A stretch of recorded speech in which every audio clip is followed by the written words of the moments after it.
Tales. I told you last time about King Croesus of Lydia, who was famous for being mega rich.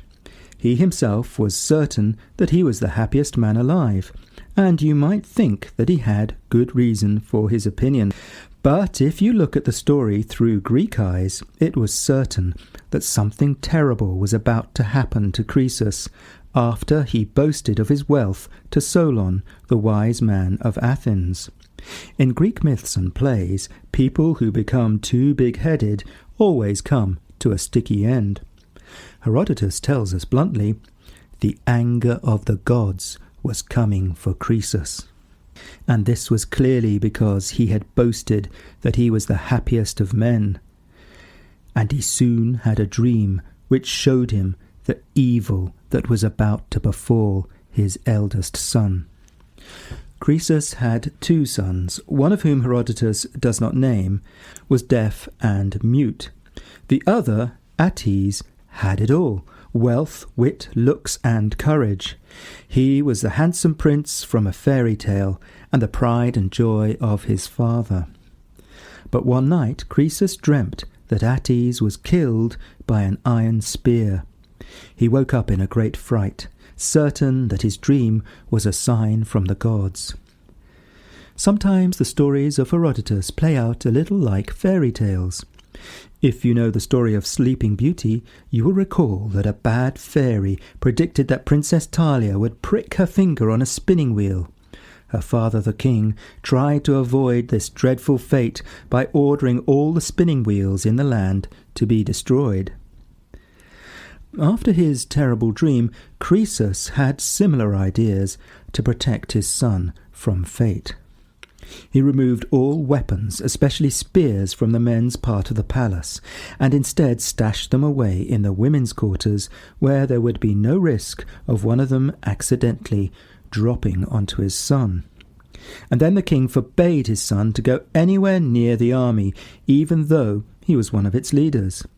And finally, Croesus married Atys off to a nice girl, and told him to settle down and keep well away from spears.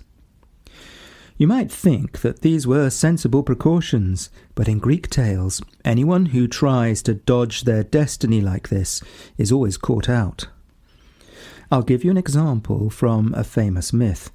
There was once a sea nymph called Thetis. Her son Achilles was destined to lead a glorious but short life. Naturally, the mother wanted to save him from the fate of an early death, and so she dipped the baby Achilles in the river Styx. The waters of the river, which led into the underworld, were supposed to make a person safe from any injury, but Thetis held on to the baby's heel, and that part of his foot was not washed by the magical water.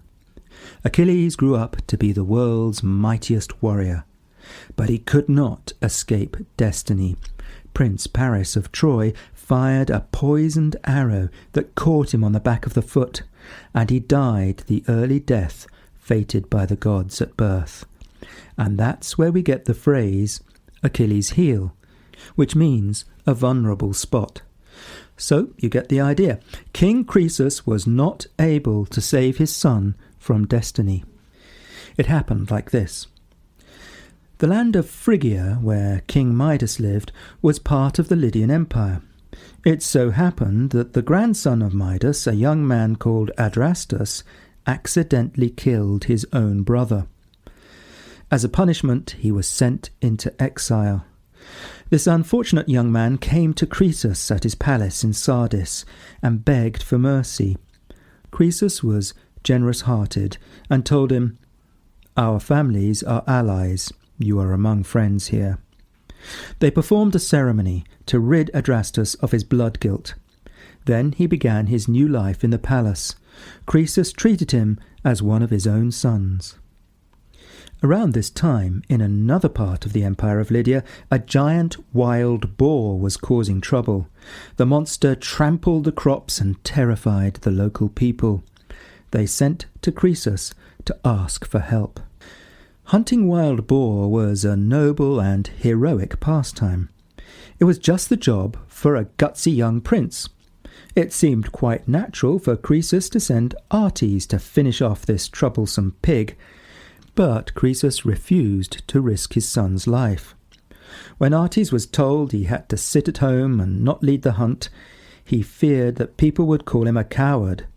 Besides, he was bored with life in the palace and thirsted for adventure. He begged and begged his father to let him take up the challenge, saying, "Father, I respect your concern for me, but fate did not decree that I would be killed by a crazy pig. What kind of boar fights with an iron spear? It's a tusk that we have to contend with here." Eventually, Croesus saw the logic of his son's argument, but he was still concerned for his safety, so he called Adrastus and said, "I took you in when your luck was down. I treated you as one of my family. Now please repay my favour. Be my son's bodyguard. Watch over him every minute.